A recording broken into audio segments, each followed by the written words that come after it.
when it comes to situations like these, and whenever I hear stories like these where people are being picked on for being themselves, and first and foremost, we obviously know, and this logic can't ever make us feel any better about this, but logic can help us understand a little bit of what's happening. So the logic around this is that these people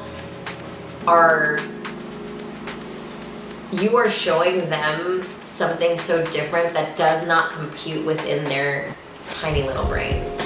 And I can be mean about this because I understand being bullied in your place of work where you're trying to hold on to your sense of self and your sense of uniqueness, and when someone's over here next to you bashing that, it's really unfortunate. And it's hard to stay the course, it's hard to stay authentic, it's hard to stay genuine. And so for me, they just don't quite compute, and they're literally just offering you on a silver platter all of their insecurities, all of the things that they couldn't even dream or dare to do is what you are doing. And so in and of itself, I know that logically that doesn't always help, but that's what's happening. And they will utilize spewing hate towards you because they don't understand what you're doing, and they only wish that they could be brave enough to do the thing that you're doing. And so it's like a jealousy tactic. Let me be mean to this person to bring them back down to my level. So this is what's happening in the course of you being bullied. Now, how do you stay in that sense? Well, the first question really is, when it comes to this kind of stuff, it's like, where in you are you feeling like it's not okay to be hurt by this? I think oftentimes what happens is that we want to stay so strong and we want to stay brave in who we are, but then sometimes it's our little inner child within us that is saying, well, no, I'm hurt by this does suck, and I don't want to sweep this under the rug. So offer yourself some space to actually feel the feelings that you're feeling. Be okay with them. Allow your inner child, your inner teenager, whatever, the feelings of being picked on, whatever that was for you. For me, it's definitely my teenage and younger years.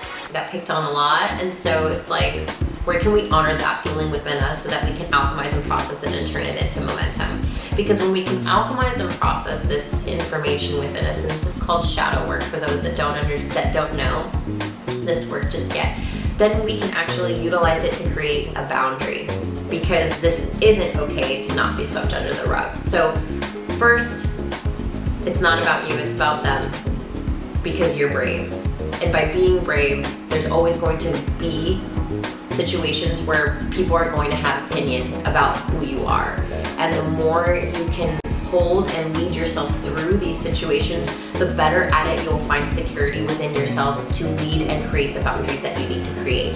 Now, if it's impossible for you to leave this situation, I don't ever think of anything as impossible, but if it's in a situation where you can't yet leave, because of whatever reason you have, because my first recommendation would be to leave. My first recommendation would be to go to a different shop, to go, and find yourself in a space where you can work right and feel good. Because when you are not acting as your highest creative self, your tattoos won't ever evolve in the way that you want them to evolve. You will never learn as fast enough as you want to learn. So this is really a testament on whether what's it worth.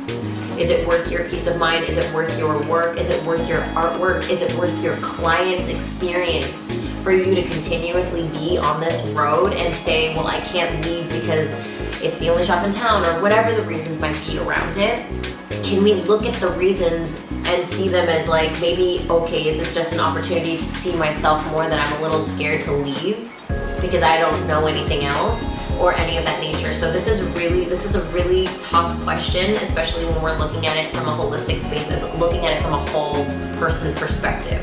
Because if I just tell you, yeah, create the boundaries, tell them to go fuck themselves, it's not going to feel as good, and you're obviously still not removing yourself from the situation, because there's still a part of you that's afraid to speak your mind in this space, because you are afraid that you're going to get made fun of more, or it's going to be swept under the rug.